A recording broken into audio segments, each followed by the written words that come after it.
My name is Lauren Briggs. I'm 36 years old. I have worked roadside car accidents in the rain at midnight and kept my hands completely still. I have talked scared kids through pain they didn't think they could take. I have sat with people in the worst moments of their lives and never once lost my footing. But there's one moment I keep going back to. One moment that changed everything. I'm standing in a hospital hallway in Nashville, Tennessee, still wearing my paramedic uniform after a 12-hour shift, and my ex-mother-in-law plants herself right in my path. In front of nurses. In front of strangers. Loud enough that a passing aide actually stops walking to listen. And she looks me dead in the eye and says, "Leaving you is the best thing my son ever did. He has a brand new baby boy now. With your best friend." 6 years of being the town's cautionary tale. Packed into one breath. I didn't flinch. I didn't raise my voice. I didn't give her a single tear. I looked at her the way you look at a flatline on a monitor, calm, steady, already 3 steps ahead, and I said, "Is that what you believe?" 5 minutes later, a man walked through a door that nobody in that room was expecting. And the one name nobody wanted said out loud was about to get read in a courtroom. Welcome to silent revenge, where quiet women face loud cruelty and the truth takes its time but never misses. If you've ever been lied about by the exact people who are supposed to love you, stay right here. Drop a comment and tell me what city you're watching from and what time it is there. And hit subscribe right now because this story goes places I still can't fully believe. Let me back up before that man walked through that door. 'Cause you need to know who I was before any of this started. 'Cause the ending only means something if you understand the beginning. I grew up in Harlan County, Kentucky. One of those small towns where everybody's business is everybody's gospel, and secrets don't stay secrets, they just get dressed up as concern and passed around at Sunday dinner. My mama worked double shifts waitressing at a truck stop diner off the highway. My daddy drove gravel delivery routes until his back finally gave out on him. I worked summers at a grocery warehouse and late nights at a gas station just to put myself through EMT training. Then paramedic school. Then eventually an emergency services management degree that took me 6 years of nights and weekends to finish. Nobody handed me a single thing. I learned real early, you put your head down, you do good work quietly, and you let it speak for you. Truth will sort itself out. People will see who you really are if you just stay steady long enough. That belief made me really good at my job. You want somebody who won't lose it when a car has flipped on the interstate and 3 people need help at the same time? You call me. I don't freeze. I don't spiral. I move to the next problem before the last one's even finished. But that same wiring had a blind spot. A shadow side I didn't see until it had already cost me everything. When you're the kind of person who absorbs pressure without breaking, people start handing you pressure that was never yours to absorb. Pain that belongs to them. Blame that has nothing to do with you. And for years I let them. 'Cause I thought staying quiet was the same thing as being strong. I married Cole Hartley when I was 29 years old. Cole was the kind of charming that makes you feel chosen. He'd remember your coffee order after meeting you exactly once. He'd shake hands with your daddy and somehow say exactly the right thing. Half of Clarkson County would have lined up to vouch for him without even blinking. For a while, so would I. We wanted kids. We tried for a long time. And the not happening just sat in our house like an uninvited guest who nobody had the guts to ask to leave. It was there at breakfast. It was there when we'd pass the baby aisle at the grocery store. It was there every single month when hope turned into something else. After about 2 years, I did what any person with medical training would do. I said, "Look, let's both get tested." Basic stuff. The kind of thing I helped set up for patients all the time. Cole laughed it off first. "Hartley men don't have those kinds of problems, babe." Then when I pushed, he got sharp about it. Wrapped it up in this little speech about faith, about leaving it in God's hands, about how a lab doesn't get to tell him what he already knows in his heart. I pushed once. I pushed twice. And then I let it go. Because you can't drag a grown man into a clinic. And because I still believed, God help me, I believed it right up until it cost me, that staying quiet was a kind of patience. So I went alone. Got tested by myself. Like I was the one who'd already done something wrong just by asking the question. My results came back completely normal. I remember sitting in my car in that clinic parking lot reading the paper twice. Normal. Everything normal. Relieved and confused at the same time. If it wasn't me, then what was it? I didn't have an answer. And in the space where the answer should have been, the people around me decided to write one for me. Cole's mama, Sandra Hartley, ran the women's ministry at her church like a general running a campaign. She'd lost her husband young and raised Cole all by herself, and somewhere in those hard years she'd built her whole identity around one idea: her son was perfect. He had to be. Because if he wasn't everything she'd sacrificed for, then what had all of it meant? So when Cole started whispering to her, quietly at first just between them, that the problem was probably me, that maybe I just couldn't have kids, Sandra didn't pause for a single second. She picked that story up like it was handed to her gift-wrapped, and she ran with it. Started small. A sigh at a neighborhood cookout. A hand on someone's arm. A lowered voice.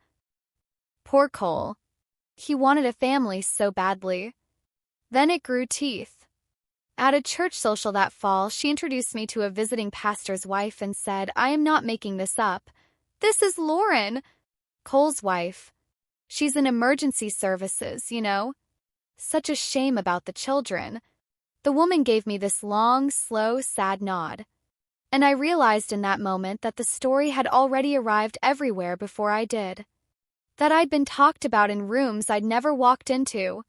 I stood there in my good dress, holding a paper plate, while Sandra patted my hand like I was the one who needed comforting. And then she said it. The line she would repeat for years like it was scripture she actually believed. Some women just aren't built for it. She smiled when she said it. That was the part that got me the most. She wasn't trying to be cruel on purpose. She was saying what her son had handed her, polished and certain, and she had no idea she was wearing a lie in her own voice. I drove home that night and said nothing to Cole. I should have. Lord knows I should have. But I was still waiting for the truth to sort itself out on its own. Now I have to tell you about Brianna Dolan. Brianna had been my best friend since we were 16 years old. We met in AP Chemistry junior year. She was the only one in the class who'd laugh at the same things I laughed at, and we stayed close through everything that came after. My move to Nashville. Her string of jobs that never quite fit. 2 states between us for a stretch. 100 late-night phone calls when the world got heavy. She was the one I called when my daddy had his stroke.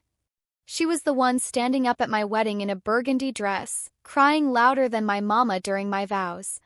So when the church talk started eating at me, Brianna was who I leaned on. She'd come over with a bottle of wine and let me vent, and she always said exactly the right thing. "You're so accomplished, Lauren. Maybe having kids just isn't your path. Don't let his mama get in your head. Cole loves you. You don't need a baby to be whole. You already are." Kind words, every single one. But every single one landed on the same bruise. Every single one circled back to the one thing I supposedly lacked. Looking back now, I can see what I couldn't see then. How often her eyes would drift across the room to Cole at a dinner party. How she started knowing things about his schedule that I hadn't told her. How the comfort she offered always had a tiny hook buried inside it. She would sit on my couch in my living room and tell me I deserved better. And I'd nod, never once thinking she meant she deserved my life. People like that don't take everything from you all at once. They borrow it piece by piece, small enough each time that you don't notice, until one day you look up and it's just gone. And they're standing in the middle of it like they were always meant to be there. I trusted her completely. That was the mistake I didn't know I was making. Cole filed for divorce on a Wednesday. I came home from a long shift to a manila envelope on the kitchen counter and half his closet already empty. He didn't even stay to tell me himself. By that weekend, he'd moved into Brianna's apartment across town. And the story had already been written without me. The version going around was tidy and mean. Lauren was cold. Lauren cared more about her job than her husband. Lauren couldn't give him children. And what man doesn't want a family? Sandra made sure every single person in Clarkson County heard it. Brianna, my Brianna, who'd cried at my wedding, said nothing. Not one word to correct a single part of it. Two people who knew me best let me become a cautionary tale. And I didn't fight it. 'Cause fighting felt like admitting they were right. I went to work the next morning and helped pull a man out of a pickup truck on the interstate, and in that moment, that messy, urgent, necessary moment, was the only place I still felt real. If you've ever swallowed somebody else's lie about you just to keep the peace, you know what that tastes like. Tastes like blood you're not allowed to spit out. Tell me in the comments. Has someone ever handed you a story about yourself that wasn't true? I want to know. Stay with me, because the quiet didn't last much longer. The story stopped being about my marriage the day it walked into my job. I had been working toward a field operations supervisor role at Metro Nashville EMS for 3 straight years. I had helped write half the triage response protocols the whole department used. I had more hours logged than anyone else on my shift. I had trained newer medics, covered gaps, never once called in when the department needed me. That promotion was mine. Anyone who'd watched me work knew it. Then the whispers found the review board. Not facts. There were no facts to find. Just the shape of them. Lauren's personal life has been unstable. There are questions about her judgment under pressure. You know about the divorce. Did you hear what her ex's family has been saying? One board member, a man who played golf every other weekend with Cole's uncle, started asking pointed questions about whether I had the emotional stability for a leadership role. As if I hadn't spent a decade keeping it together while people were losing theirs in the back of my rig. When the announcement came, the job went to a guy with 1.5 years less experience and 0 of my certifications. They told me I was a strong candidate. Said it was a very hard decision. They did not tell me the real reason. But I grew up in a small town. I know exactly what a verdict sounds like when it's wearing a compliment's clothes. That night, something shifted inside me. Quiet but permanent, like a bone settling into a new position. A lie about my body had cost me my marriage. I had endured that because I thought that was the decent thing to do. But now the same lie had found its way into the one place I had never let anyone touch, my work. My name. The thing I had given up sleep and weekends and every easy road to build. I sat in my car in the station parking lot, and for the first time I understood something clearly. The silence I'd been so proud of had a price. And somebody else had been running up that bill for years. A dispatcher I trusted, a sharp, no-nonsense woman named Deb Castillo who had been on the job for 20 years and didn't deal in gossip, quietly gave me a name. Margaret Okafor. Turney. East Nashville, 2nd floor above a dry cleaner's on Gallatin Avenue. She had reading glasses pushed into locks going silver at the edges, and she had the kind of eyes that made you feel like she'd already finished reading you before you sat down. I told her everything. The marriage. Church talk. The board. The promotion that wasn't mine anymore. She listened without interrupting once, which lawyers almost never do, and when I finished, she set her pen down. "What you're describing could be defamation," she said. "I won't sugarcoat the road. It's hard. But you've got more here than most people bring me." She laid it out plain. To win, we'd have to prove 3 things. A specific false statement was made, it was shared with other people, and it caused me real measurable harm. "The harm part you've got," she said. "A lost promotion is a number. A salary gap is a number. Those are the easy pieces." I turned my grandma's gold bracelet around my wrist, the one she pressed into my hand the week before she passed, the one I'd worn every single day since, and I asked about the hard part. Margaret looked at me steady. The hard part is you'll have to fight about the lie in public. They'll argue the statements were true, that you really were the reason. To win, you have to be ready to prove it wasn't you. My stomach dropped. Because I couldn't prove it wasn't me. My own results were normal, but normal doesn't tell a courtroom whose fault a silent marriage was. It only says it wasn't mine. I almost stood up and walked out right then. Then she said the thing I needed to hear. Staying quiet isn't a virtue, Lauren, when it's costing you your career. Sometimes the kindest thing you can do for yourself is make them prove what they're saying. I spent 2 full weeks thinking it through. I wrote down everything I stood to lose, my standing in the community, the way people would talk, the story they'd build about me, bitter divorced woman suing her ex's family just because she's angry. I knew exactly how that would go. They'd already written most of it. But then I wrote the other column. My name. My work. The truth. The simple fact that I had done nothing wrong and was being punished for it anyway. And I kept coming back to one thing. This wasn't about revenge. Revenge is loud and hungry and it never fills the hole. This was about the truth, said once, in a room where it counted, by someone who had finally decided she was done carrying somebody else's shame. I called Margaret on a Monday before my shift. I'm in. Good, she said. Then let's make them say it under oath. I hung up and went straight to work. And I had the steadiest shift I'd had in over a year. A made-up mind is its own kind of calm. Margaret built the complaint over the following weeks. She named specific statements with specific dates and specific witnesses who had heard them firsthand. She documented the lost promotion, the salary difference, the measurable damage to my professional name.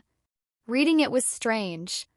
My whole quiet humiliation, organized into numbered paragraphs, given legal weight, turned into something you could hold in your hands.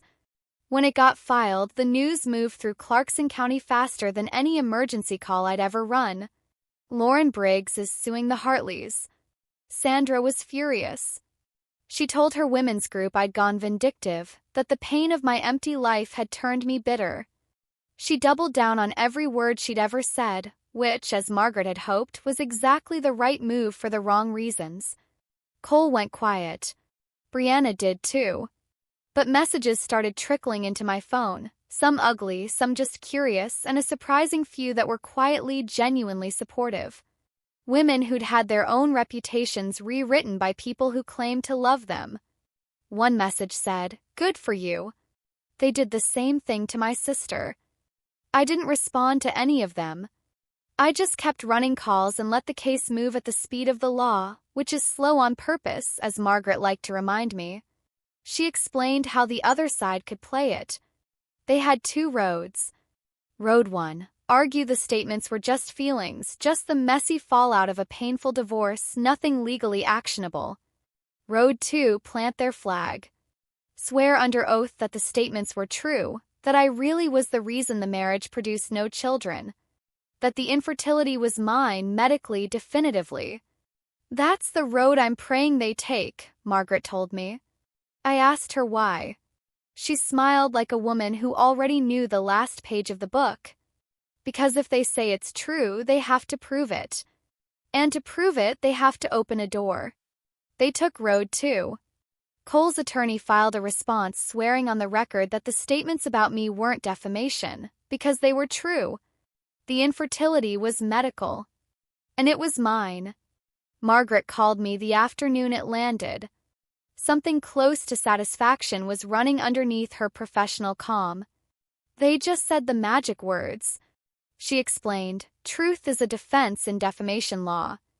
But to prove the statement was true, to actually prove I was the one who couldn't have children, they'd have to put both of our medical pictures in front of a court. Here's what they didn't think through, she said. They argued under oath that the cause was definitely you. You can't swing that door open on your side and then slam it shut on his. That's the crack. It's not wide open. But I can work with a crack. Cole's own fertility had just been put in play.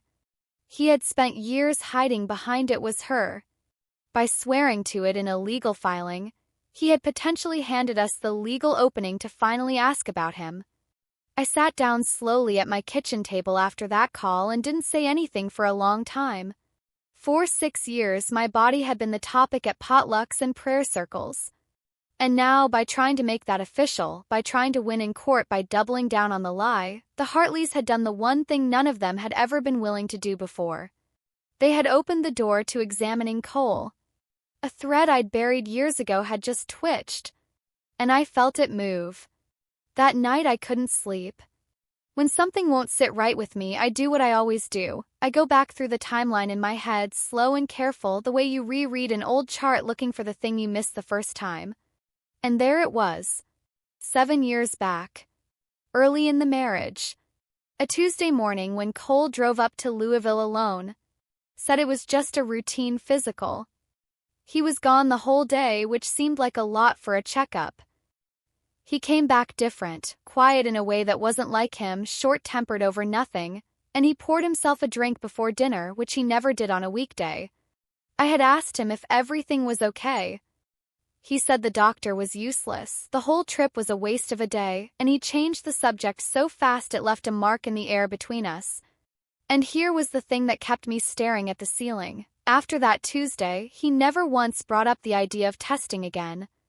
Not even to joke about it or wave it off. The subject was just closed. Sealed. Like a room nobody was allowed to enter. And in that same stretch of weeks, the first whispers about me had begun. I'd written it off at the time as a man being moody after a bad doctor's visit. I hadn't connected it to anything. You don't go looking for a lie inside someone you love. But now, with Margaret's words still sitting in my head, that quiet Tuesday in Louisville looked a whole lot less like a wasted afternoon and a whole lot more like the moment a decision got made. I didn't have proof. Just a memory and a feeling, which is nothing in a courtroom. But it was enough to know where to point. First thing the next morning, that's exactly what I did. Margaret listened to every word without writing anything down, which I'd learned meant she was paying her closest attention. On its own, that's nothing, she said when I finished. A memory of a bad mood. But it's enough of a reason to ask the right question. Because the other side had put my fertility at issue, and because they'd sworn under oath that the cause was definitively me, she could now file a motion asking the court to require Cole to produce his own relevant medical records. If he wants to claim it was you, she said, the law gives me the right to ask whether it was him. You don't get to open a door halfway. She filed the motion that week. Cole's attorney fought it like everything depended on keeping it shut. And the desperation of that fight told me everything I needed to know because people don't fight that hard over nothing. They argued privacy. They argued it wasn't relevant. They threw every objection they had. A hearing got scheduled and I had to sit with the not knowing, which for a person wired like me, a person who needs to move to the next problem, is its own particular kind of suffering. I went back to my shifts, ran calls, helped people, tried not to think about a folder sitting in a clinic up in Louisville that might say everything, or might say nothing at all.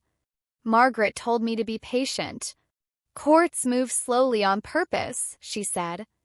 It gives the truth time to stop being scary. I wasn't scared of the truth. I'd never once been scared of the truth.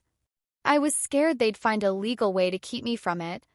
Before I tell you what was in that file, hit subscribe right now if you haven't already. Because what I'm about to tell you is the part that changed everything. And I don't want you to miss a single story on this channel.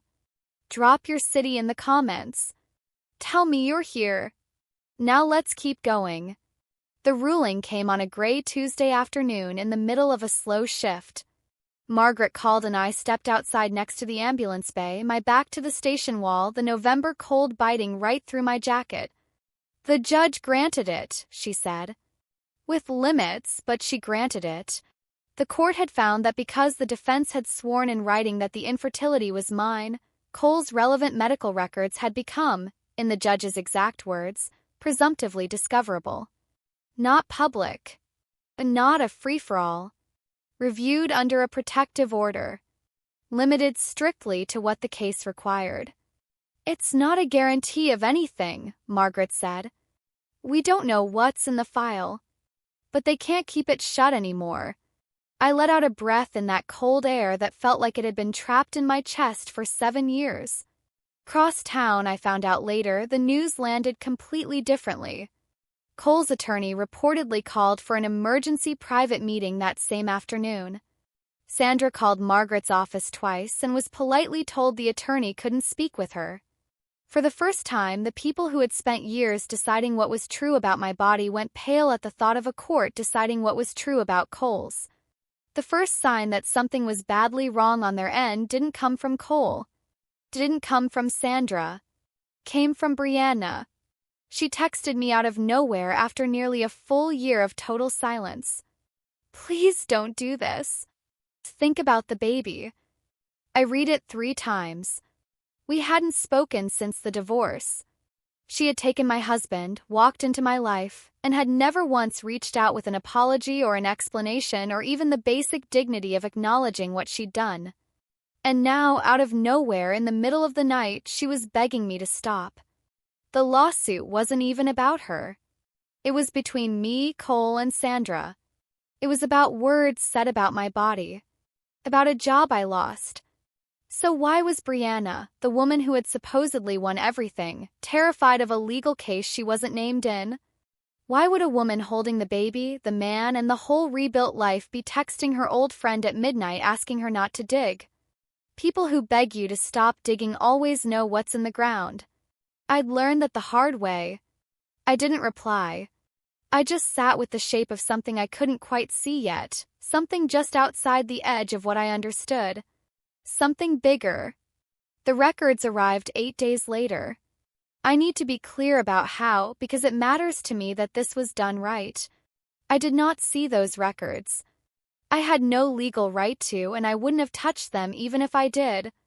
They were Cole's private medical information, and that line is one I will not cross. They went through the proper legal channel to Margaret under the protective order the court had set. She reviewed them with the other side's attorney present, the way it was required to work. Then she called and asked me to come into her office in person. Not a phone call. In person. I knew before I sat down. She had the careful face of someone about to hand you something that weighs a lot. 7 years ago, Margaret said, Cole drove up to a clinic in Louisville. The one you remembered. She slid a single sheet across the desk. Just one line, the only one the court had authorized to be shared. The rest was blacked out under seal. The word on that line was one I had seen on patient charts many times before. Esospermia. No measurable sperm. Thorough count. Cole had been told in plain clinical language that he could not naturally father a biological child. 7 years ago. The same week he drove home moody on a Tuesday and poured a drink and closed the subject forever. The same stretch of weeks the whispers about me first started moving through Clarkson County. I sat very still. Margaret watched me the way you watch someone right after hard news, giving them the space to let it settle. I didn't cry. I didn't raise my voice. I felt something enormous and quiet shift inside me, like a joint that had been slightly wrong for years finally going back into place. For 6 years I had been the broken one. The one Sandra described with practiced pity at every church social in town. And the man who had stood back and let an entire community believe that, had known. He had known since the day he drove home from Louisville and decided it was easier to hand his shame to me than to carry it himself. I drove home with that single sheet folded in my bag. Didn't turn the radio on. Didn't call anyone. I had expected to feel like I'd won something. I had braced for it, honestly even worried about it because I didn't want to become someone who takes pleasure in someone else's ruin. But victory didn't come. What came instead was something I wasn't ready for. Grief. 6 years. 6 years of sleepless nights wondering what was wrong with me. Every pitying look. Every some women just aren't built for it. Every moment I had quietly absorbed the blame for a silence that was never mine to carry. All of it had been a story Cole told to protect a truth he could not face about himself. He had handed me his shame like a coat and let me wear it in public for 6 years. And his mama had pinned it on with both hands. I sat in my car in the apartment parking lot, the way I always seem to end up sitting in cars at the turning points of my life, and I said something out loud to nobody. "Is that what you believe?" The same words I'd said to Sandra in that hospital hallway. Only now I finally understood what I'd been asking all along. I was never broken. I had never been broken. And underneath that relief, quiet as a second heartbeat, a new question was already forming. One I couldn't push back down. If Cole had been told 7 years ago that he couldn't naturally father a child and he had never sought treatment and Brianna had delivered a healthy baby boy just a few months ago, then whose baby was it? The math was simple and brutal. A man with that diagnosis does not father a child without medical help he had never sought. Not impossible in the rarest exceptions, but so unlikely that any doctor would tell you to rule it out completely. Which left a contradiction too large to ignore. Either the Louisville clinic had made a catastrophic error, or the baby boy Cole Hartley had been showing off to everyone in Clarkson County was not his biological son. And suddenly, Brianna's midnight text made a horrible, perfect kind of sense. "Please don't do this. Think about the baby." She wasn't worried about Cole's reputation. She was scared of what a courtroom full of medical records might drag into the light. Because Brianna knew something the rest of the town didn't know. She knew whose baby that actually was. I want to be careful here about what I did and what I did not do. I did not touch that baby's records.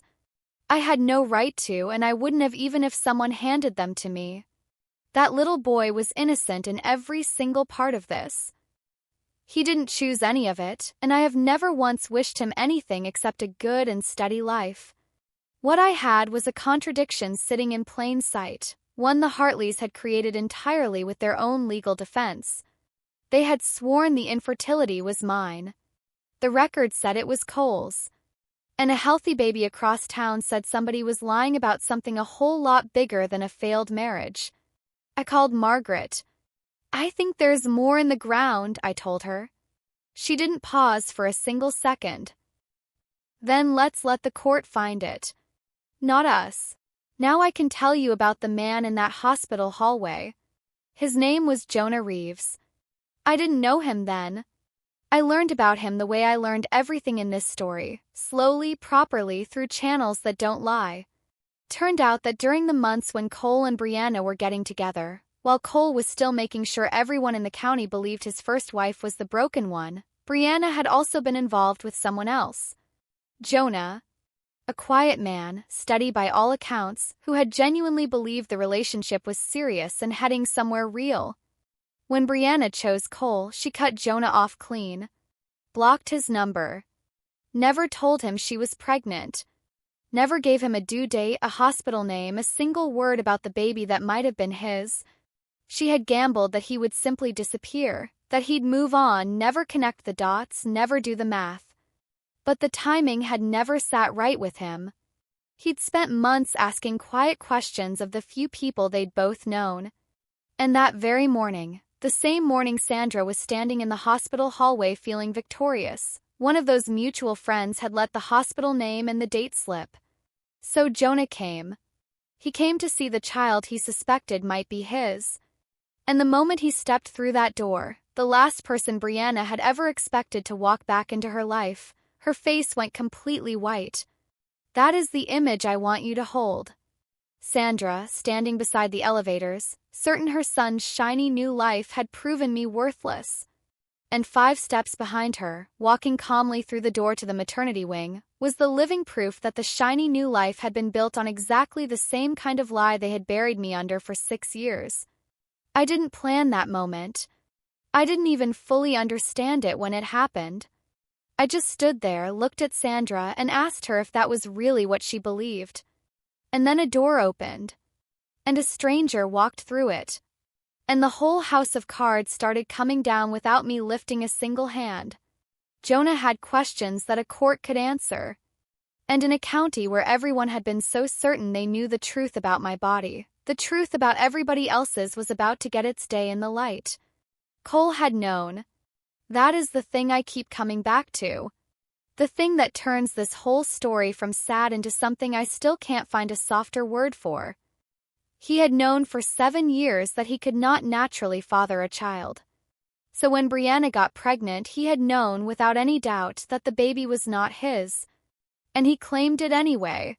He stood in front of his mama, his church, his whole small world, and let everyone believe he had finally gotten the family his broken first wife had failed to give him.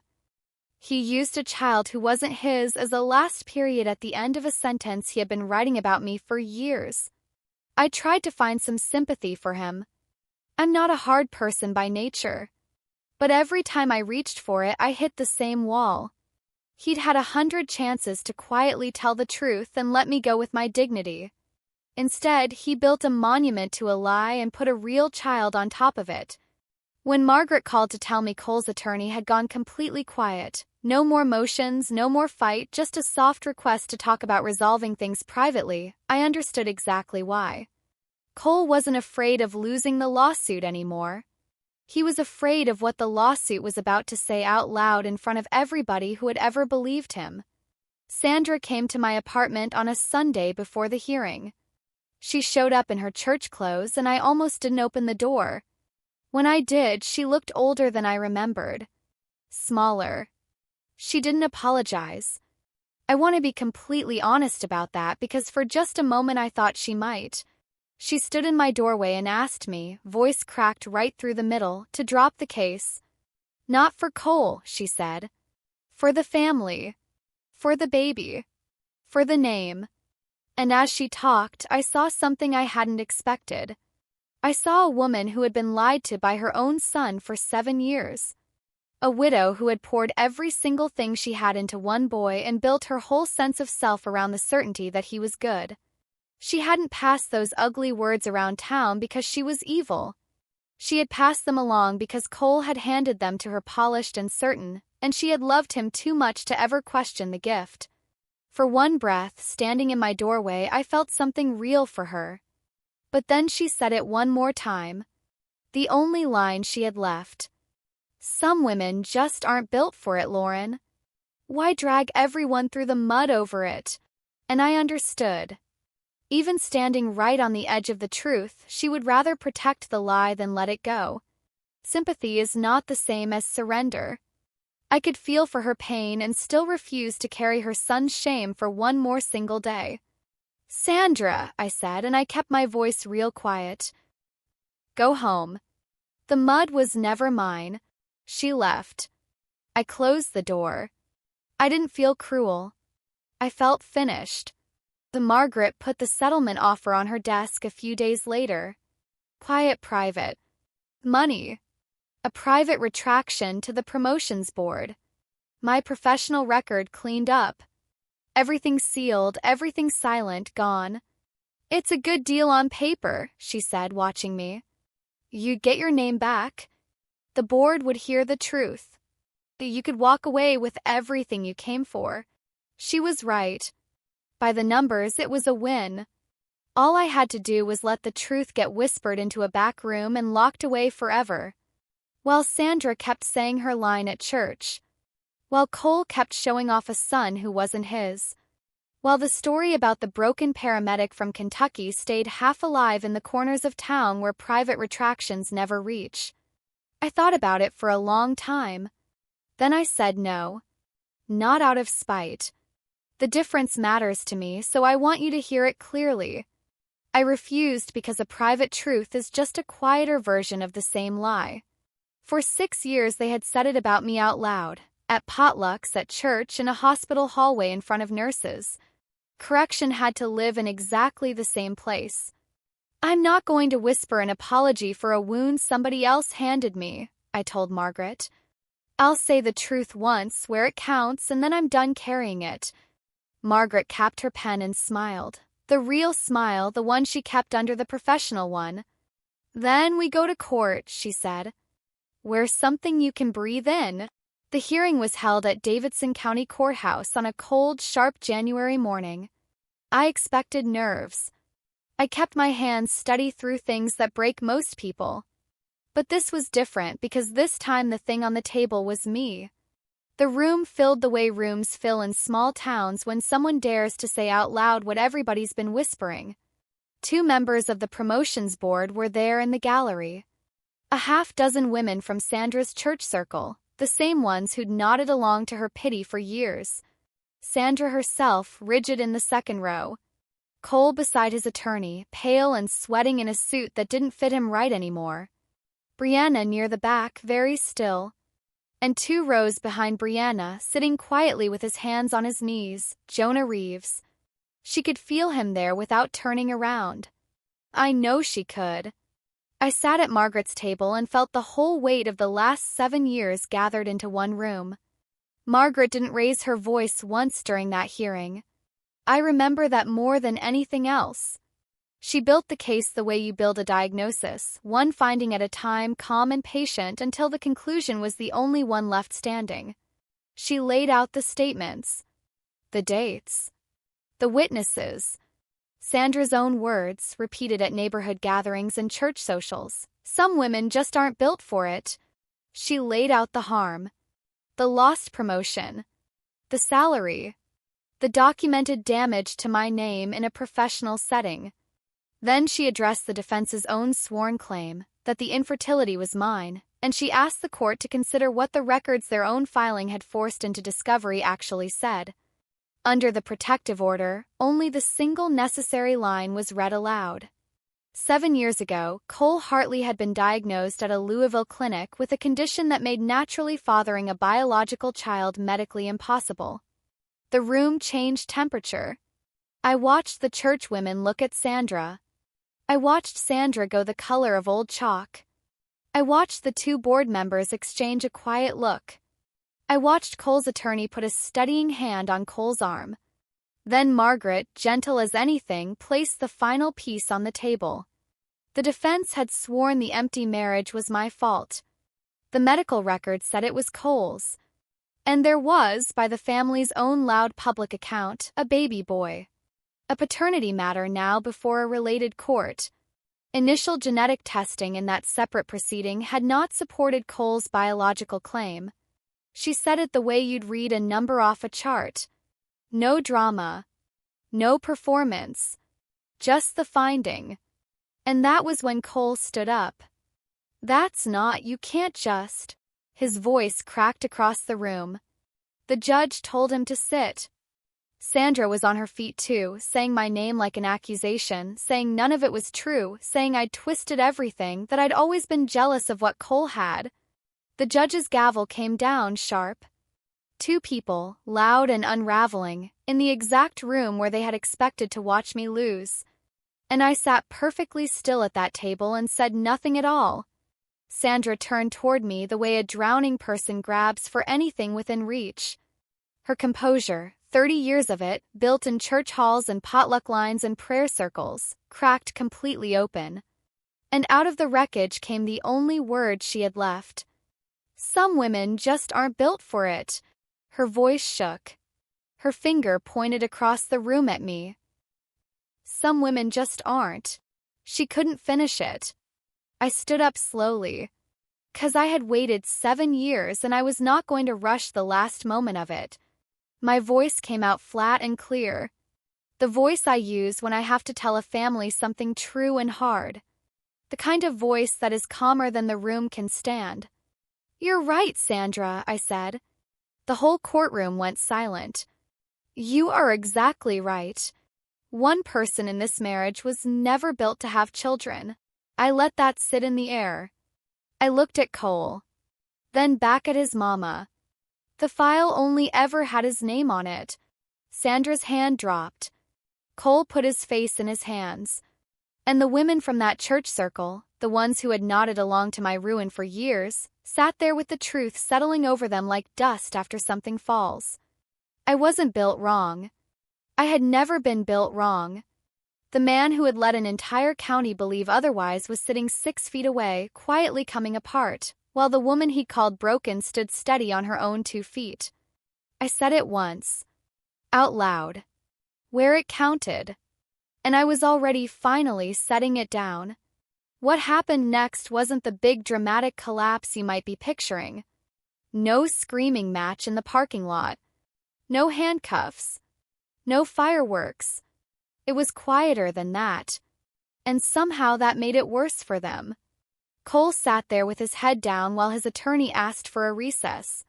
When the judge granted it, he didn't get up.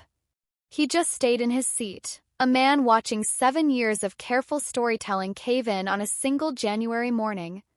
Churchwomen gathered their coats and purses and filed out with their eyes toward the floor. By evening, the real story would be moving through Clarkson County as fast as any lie ever had, and this time it was the truth doing the moving. Sandra walked out behind them, smaller than I'd ever seen her. No longer the general of anything. And Brianna slipped out during the recess, but not before Jonah Reeves stood up from 2 rows back and walked out the same door, quiet and steady, right behind her. Question of that little boy was heading somewhere it could finally get a real, honest answer. I sat at the table and let the room empty out around me. Margaret rested her hand on my shoulder. "You did all of that without raising your voice once," she said.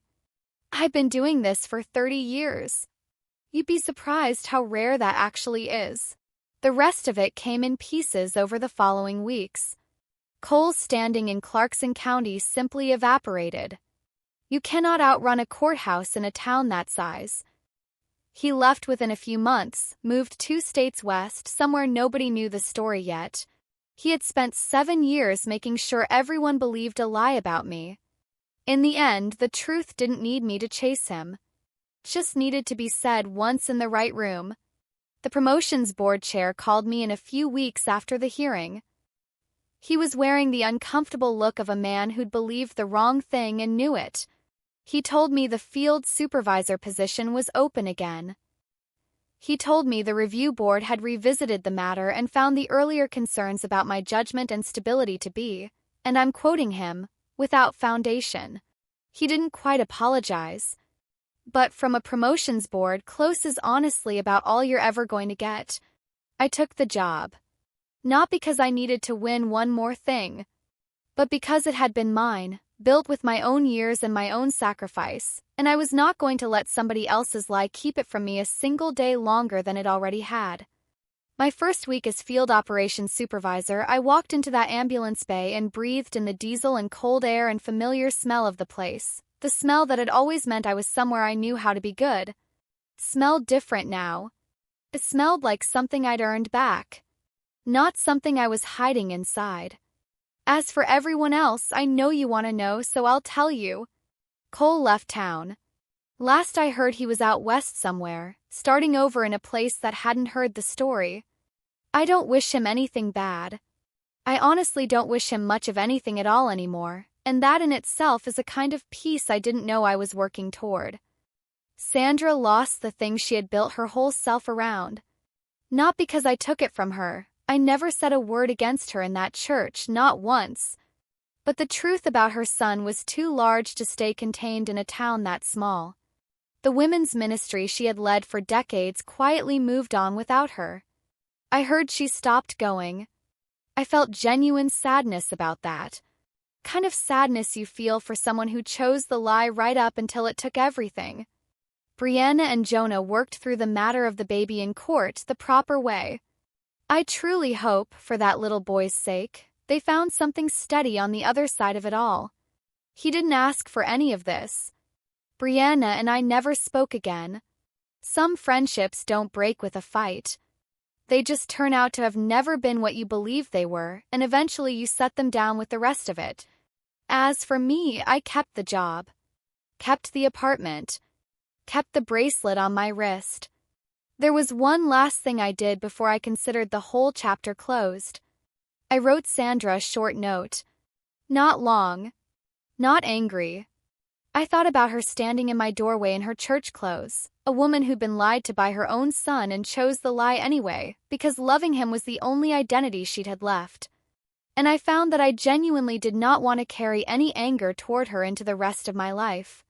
Anger is just one more heavy thing to carry. And I was done carrying things that didn't belong to me. so I kept it to 2 sentences. I won't carry your son's lie anymore. You shouldn't either. No reply came. I didn't expect one. But writing it closed a door that had been cracked open for 6 years, letting cold air in.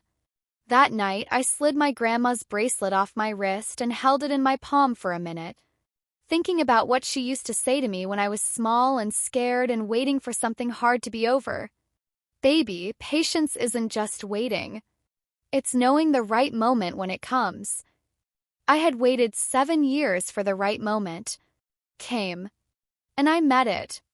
And now the time that bracelet had been counting wasn't borrowed against some future reckoning anymore. It was just mine.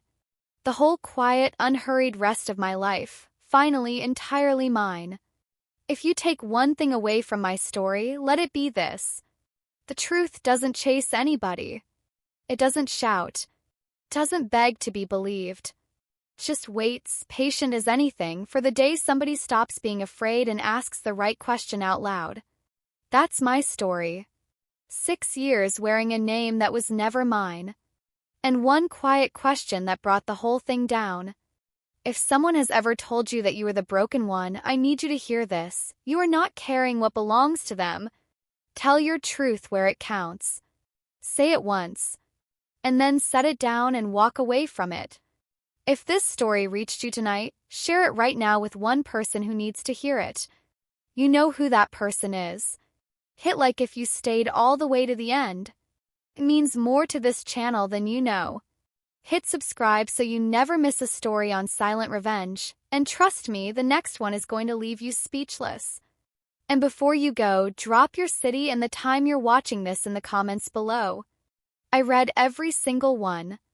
Tell me, at what moment did you feel the truth was finally coming? I want to know. I'll see you in the next one.